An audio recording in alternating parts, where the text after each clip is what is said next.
अब अगर मैं इसे और आसान शब्दों में बताऊं तो स्लीपर सेल जासूसों का वो ग्रुप होता है जो आम लोगों की तरह ज़िंदगी बिताते हैं, जिनके ऊपर कोई डेडलाइन नहीं होती है। ज़्यादातर ये लोग स्लीपिंग मोड में ही रहते हैं और आम लोगों की तरह ज़िंदगी बिताते हैं, ताकि इनके बारे में कोई जान ना सके कि इनका मकसद क्या होता है, इनका काम क्या होता है।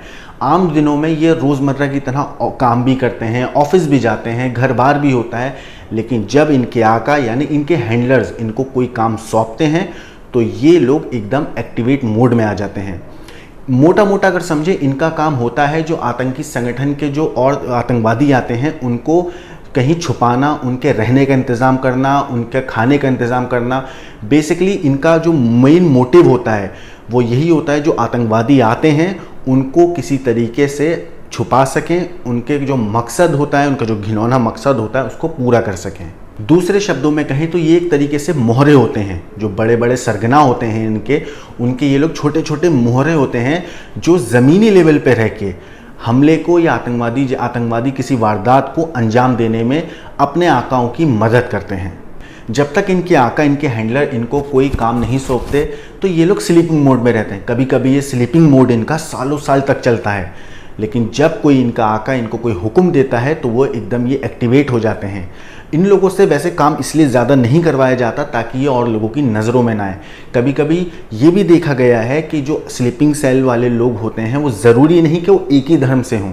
कई बार ऐसा भी होता है कि किसी को उन पे शक ना हो, इस वजह से किसी और धर्म के लोगों को ये लोग टारगेट करते हैं, उन लोगों का माइंड डाइवर्ट करते हैं। और ज़्यादातर स्लीपिंग सेल के लोग वही होते हैं जो देखा गया है, जो अलग अलग जगहों पर जिनकी जान पहचान होती है, ताकि वक्त आने पर ये लोग इन लोगों की मदद कर सकें और वो लोग अपने घिनौने काम को अंजाम दे सकें। आपको मैं बता दूं कि 9/11 जो अमेरिका पे हमला हुआ था, उसके बाद अमेरिका की खुफिया एजेंसी ने सबसे ज़्यादा जो जोर दिया था वो इसी पे दिया था कि किसी तरीके से अमेरिका से स्लीपर सेल का खात्मा किया जा सके।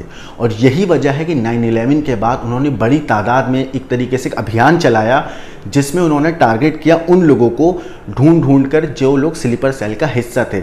और इसी की वजह से 9/11 के हमले के बाद से आज तक तकरीब 20-21 साल हो चुके हैं, लेकिन अभी तक वहाँ पे कोई भी बड़ा हमला ऊपर वाले के करम से नहीं हुआ है, क्योंकि अमेरिकी जांच एजेंसियों ने सबसे पहले टारगेट किया स्लीपर सेल को और उनको ख़त्म करा।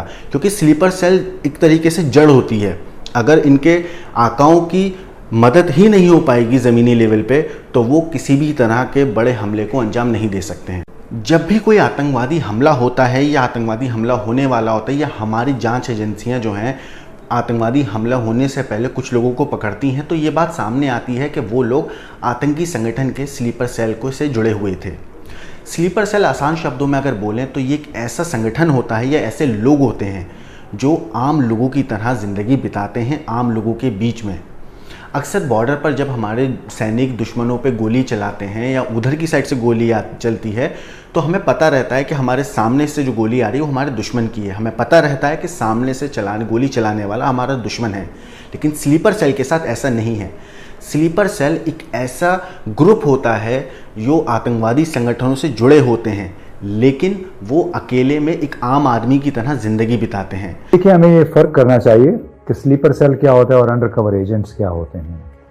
अंडर कवर एजेंट्स वो होते हैं जो किसी भी गैर मुल्की इंटेलिजेंस एजेंसी के आलाकार हैं और उन मकासद के हुसूल के लिए काम करते हैं जो उन्हें दिए गए होते हैं। वो तखरीबकारी भी हो सकता है, वो अमन-ए-आमा में खलल डालना भी हो सकता है, वो उस मुल्क के ख़िलाफ़ राय-ए-आमा को हमवार करना या राय-ए-आमा में ऐसी बातें इंजेक्ट करना जो कि उस मुल्क के मफादात से मुतसादम होती हैं। स्लीपर सेल फिर वो हैं, आम तौर पे ये एसोसिएट होते हैं नॉन स्टेट एक्टर्स के साथ, यानी जो गैर सरकारी मिलिटेंट या दहशतगर्द ग्रोह हैं उनके साथ होते हैं। और ये वो लोग हैं जो बाकायदा तरबियत याफ्ता होते हैं। इनको तरबियत के बाद मुख्तलिफ शहरों में भेज दिया जाता है मखसूस टास्क्स दे के, यानी उनको फरीज़ा उनके हवाले कर दिया जाता है और कह दिया जाए आप जाएँ, जाके अपनी मंजिल पे पहुँचे और हमारे अगले अहकामात का इंतज़ार करें। ये उनका बुनियाद, वो अपनी जगह पे पहुँच जाते हैं। वहाँ पे फिर एक तो है कि उनको अगर हुक्म मिलता है कि जी आपने अभी फला जगह को निशाना बनाना है, वो निशाना बनाने की मनसूबाबंदी करते हैं, तैयारी करते हैं। या फिर उन्हें कहा जाता है कि आपने अपने مقاصد کے حصول کے لیے 2 4 5 10 اور لوگوں کو ریکروٹ بھی کرنا ہے.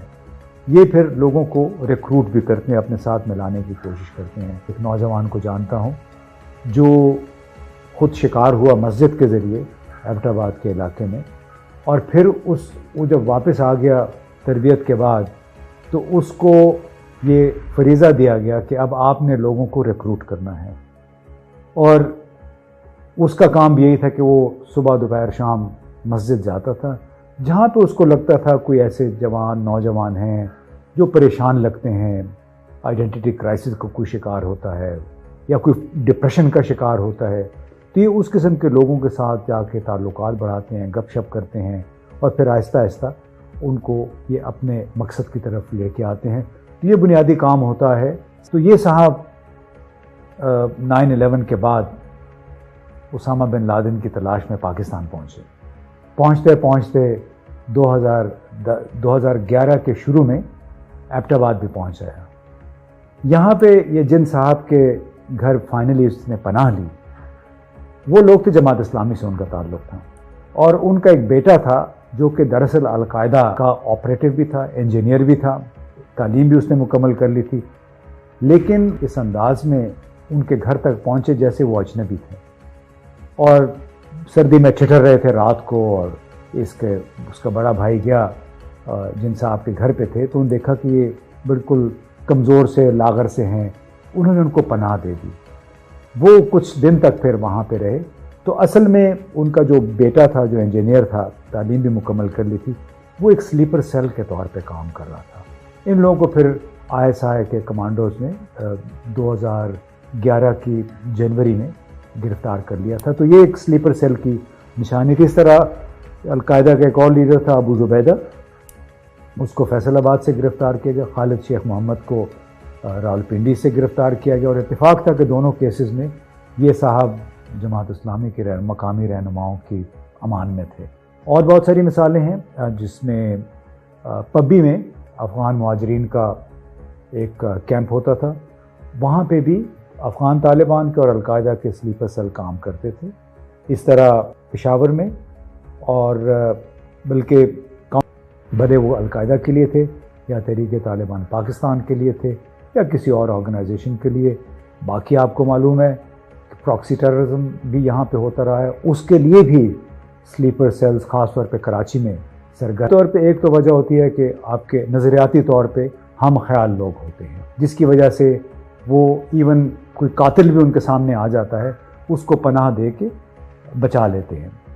کچھ لوگ ہیں وہ انسان دوستی میں دہشت گردوں کو قبول کر لیتے ہیں. یہ ہم نے دیکھا سوات میں بہت ہوا 2008 9 10 کے دوران. بلکہ بہت دور جانے کی ضرورت نہیں, ہم اسلام آباد میں دیکھ لیں, یہاں پہ لال مسجد تھی 2007 10 جولائی کو جہاں آپریشن ہوا, یہاں پہ یہ بھی سلیپر سیل کی ایک شکل تھی, کیونکہ یہاں پہ القاعدہ کے لوگ چھپے ہوئے تھے.